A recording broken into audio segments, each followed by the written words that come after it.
Xerox do an enormous amount in transport, but we don't have a high profile because we tend to be in the background.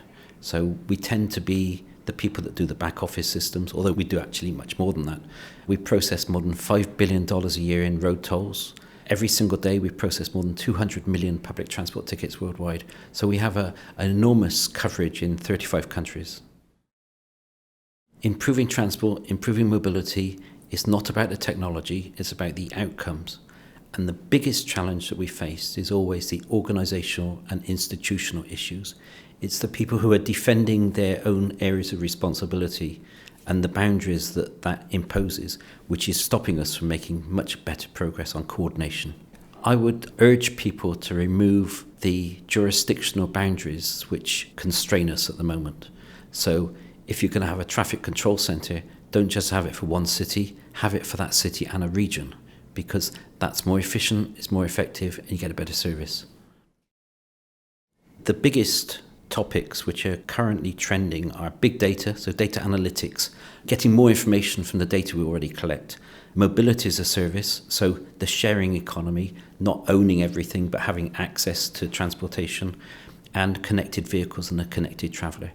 If you take the connected vehicle, my personal goal is for there to be vehicle to infrastructure communications rather than just vehicle to vehicle. Because if we have vehicle to infrastructure communications, we can unlock the community-wide benefits rather than it just remaining amongst a niche group of car drivers. Connected vehicles, primarily they're about safety, but as they're travelling around the network, they're collecting a huge amount of data, and that data is really valuable. At the moment, with the traditional approach, we instrument a subset of our networks. So we have some roads which have data collection on them, but most don't.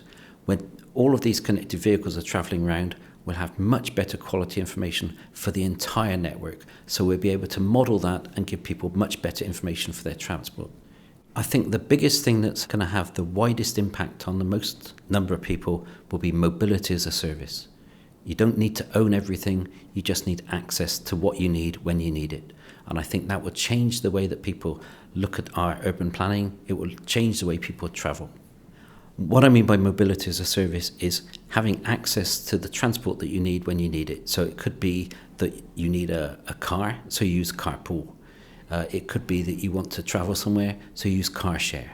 It could be that you want to have a bike, so you hire the bike. And you can join all of these options up together in order to do the journeys that you need to do. And what it means is that the people living in our cities won't need to own as many vehicles. We all, at the moment, have private cars. 95% of the time, they're sat doing absolutely nothing.